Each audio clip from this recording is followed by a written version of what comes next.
बहुत अहम स्टोरी है हमारे पास जिसमें हम बात करेंगे। क्लासरा साहब, पीआईए की निचकारी एक अरसे से जो है वो ऑन कार्ड्स है, लेकिन हम कर नहीं पाते। उसमें पॉलिटिकल जो है वो आ जाती हैं बातें और फिर वो सियासत की नज़र हो जाती है। 85 बिलियन मिनिमम प्राइस रखी थी और बिड जो आई है वो एक ही आई है और वो 10 बिलियन की है। कितना बड़ा धचका है ये हुकूमत की प्राइवेटाइजेशन प्लान्स के लिए?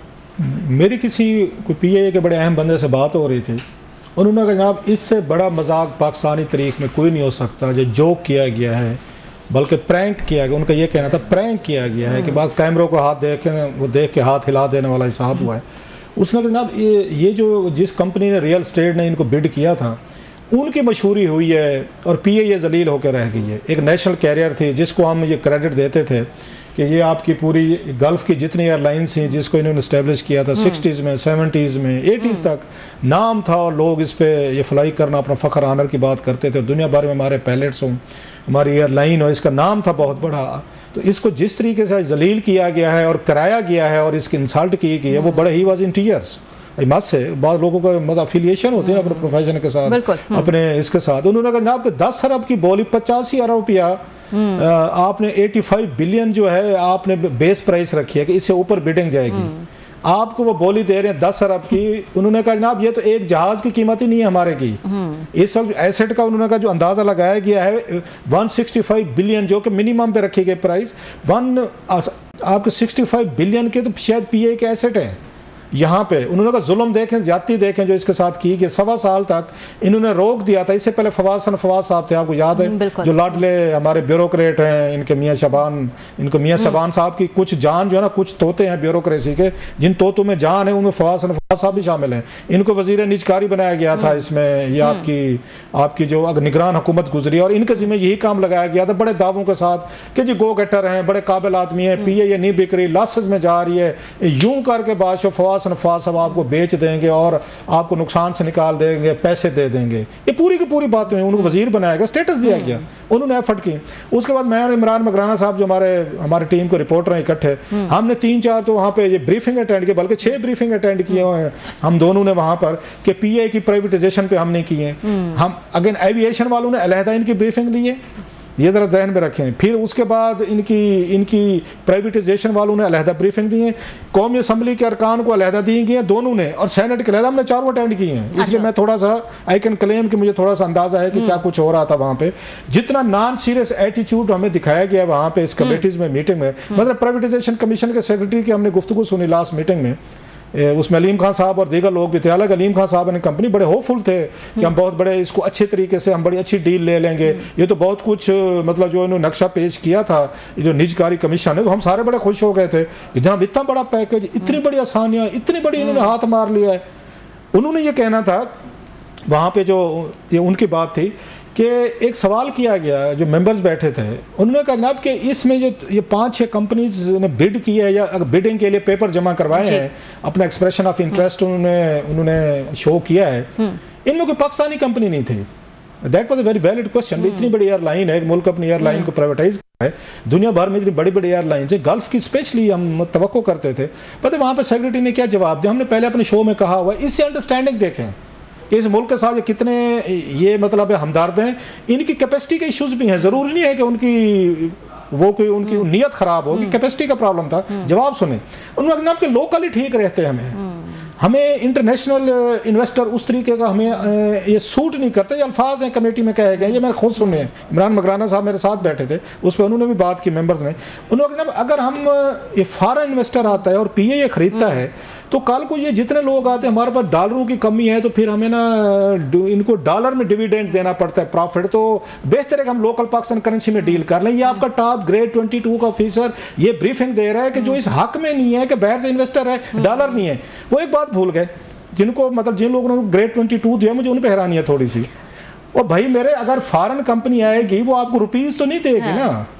अगर वो 500-600 मिलियन डॉलर में आपकी डील होती है, सपोज 1 बिलियन डॉलर में आपकी डील हो जाती है, या चले 500-600 मिलियन डॉलर, तो वो 500-600 मिलियन डॉलर आपके स्टेट बैंक में, आपके रिजर्व में, रेमिटेंसेज में, या वट जो कहें डायरेक्ट जो आपकी फॉरेन आपकी इन्वेस्टमेंट है, DFI है, उसमें आ रहा है। और जिसके लिए आप जाके अभी आपने उस स्टैंडर्ड चार्टर्ड बैंक से आपने 11% पे आपने कर्जा लिया, मेरा ख्याल $700-800 मिलियन का 11%, आप सोच नहीं सकते। वो जो है आपको इस इन्वेस्टमेंट के बदले मुफ्त में, दूसरे लफ्ज़ों में आप उसको मुफ्त कहेंगे, इंटरेस्ट तो नहीं ले रहा, वो स्टेट बैंक को पैसे दे रहे हैं।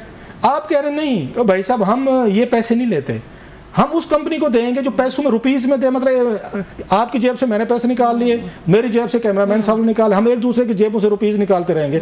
ये अंडरस्टैंडिंग थी, जिस अंडरस्टैंडिंग के साथ आप पीए ये बेचने जा रहे थे कि वो कहते हैं मैं फॉरेन कंपनी सूट नहीं करती, डॉलर पहले जाती है। वो भाई मेरे डॉलर वो पहले ले आती हैं, इन्वेस्ट करती हैं, फिर आपसे अपना डिविडेंड वो लेके जाती हैं। सो एक चीज़।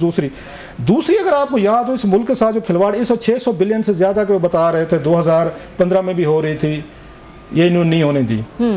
उस वक्त पॉलिटिकल ग्राउंड पे वो कहते हैं रोके गई थी। अगर उस वक्त हो जाती तो शायद $600 बिलियन, अगर 600 बिलियन रुपीस का जो नुकसान आपको हुआ है शायद ये ना होता। वो पॉलिटिकल रीजन थी, व्हाटएवर। अब हालत ये है कि इससे बड़ा जोक नहीं हो सकता था जो किया गया। और अगली बात सुने, इन्होंने खेल क्या खेला है, हमारे जो प्राइवेट पार्टीज पाकिस्तानी ये इन्वेस्टर्स आए हुए थे, यहाँ हुकूमत पाकिस्तान को रोक दिया था इसने, प्राइवेटाइजेशन कमीशन ने, और इन्होंने कंसल्टेंट हायर किया था। उसको पता है कितनी पेमेंट की गई है?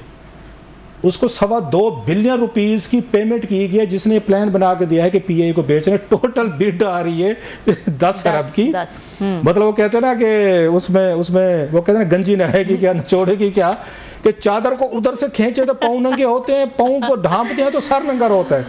भाई उसमें से 10 अरब रुपए की बिक रही थी, जिसमें $2.25 बिलियन रुपीस ऑलरेडी आपका कंसल्टेंट जो टेक्निकल जिन्होंने आपको बिड पेपर बनाने थे, एवेल्युएशन करनी थी, $2.25 रुपए वो ले गया है पीआईए से।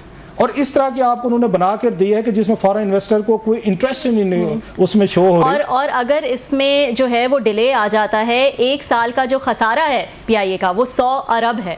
और अब जो है वो अभी मैं स्टेटमेंट पढ़ी थी मिफ्ता इस्माइल साहब की, उन्होंने तो सजेस्ट किया कि आपने जो है वो बहुत ओवर एम्बिशियस इसकी मिनिमम प्राइस रखी है 85 बिलियन, इसको नीचे लाना होगा। 2-3 ऑप्शन है, अब चलो उन पर बात कर लेते हैं। एक तो ये है कि जो जुल्म किया गया इन्होंने, अब जरा मत थोड़ा जुल्म और भी तो देखना, जरा कहानी को और तरीके से देखते हैं कि इन्होंने कहा जनाब ये प्राइवेटाइजेशन कमीशन ने पीआईए को रोक दिया कि अब आपने फर्दर इन्वेस्टमेंट नहीं करनी, ना अपने जहाज़ों पे करनी है, ना इंफ्रास्ट्रक्चर पे करनी है। क्यों? हम बेच रहे हैं, लिहाजा पैसे नहीं लगाने, लिहाजा सर्विस का म्यार आपका गिरा, बिल्कुल आपकी क्वालिटी गिरी आपकी, क्योंकि आपने उस पर ₹1 नहीं लगाया ना, कोई उसकी मेंटेनेंस थी, चर्चे थे। अभी वो आपको बता रहे हैं ना, जहाज भी इन्होंने ग्राउंड कर दिए, क्योंकि हम बेच रहे हैं। जब इस माइंड सेट के साथ बेचने जाएंगे कि हम डिफॉल्ट कर गए हैं, पैसे नहीं है, हमारे टायर फट गए हैं, हमारे पास अगर खाने पीने को कुछ नहीं है, हमारा स्टाफ नहीं है, तो अगले बंदे ने समझ लेना बैंकरप्ट हो चुके हैं, तो वो तो अपनी मर्जी की प्राइस लगाएगा, वो फिर 10 अरब लगाएगा। सो उन्होंने तो वही लगाई है।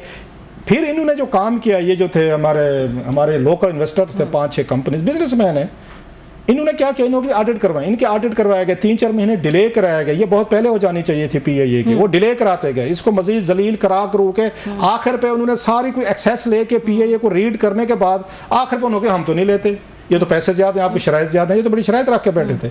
अगला ऑप्शन और है, जो जुल्म जाती हुई है इस पीए के साथ 3-4 चीज़ों की वजह से हुई है। एक तो गुलाम सरवर खान साहब ने जो बयान दिया था, अगर आपको याद हो कि जनाब के पाकिस्तानी पायलट जो है ना, ये इनके पास 2 नंबर क्वालिफाइड नहीं है, ये क्वालिफाइड नहीं है, उसका बड़ा नुकसान हुआ आपके पीआईए को भी हुआ, उनके पायलट्स को अभी तक उससे वो नहीं रिकवर कर सके। इमरान खान साहब के दौर में ये छक्का मारा गया था, आपने वो तबाही की बुनियाद रखी थी। यूरोपियन कंट्रीज स्पेशली डर गए थे कि जनाब के ऐसे पायलट भी उड़ा रहे हैं। बहुत सारे हमारे पायलट जो थे दुनिया में काबिल पायलट माने जाते हैं, उनकी बहुत सारे ये जो थे उसमें गल्फ कंट्री को चला रहे थे, यूरोपियन एयरलाइंस को चला रहे थे, उनको ग्राउंड कर दिया गया था, नौकरी से निकाल दिया गया था कि आपको तो मिनिस्टर कह रहा है एविएशन का कि आप लोग तो क्वालिफाइड ही नहीं है। सो वो एक बहुत बड़ा आपको झटका लगा। दूसरा आपको झटका लगा जब आपकी यूरोप के लिए और लंदन के लिए, यूके के लिए फ्लाइट्स आपकी जो सबसे ज्यादा आपका प्रॉफिटेबल रूट था, आपका यहाँ से लाहौर से न्यूयॉर्क आपकी फ्लाइट आपकी डायरेक्ट जाती थी, वो आपने बंद करवाई, जो आपके प्रॉफिटेबल रूट थे।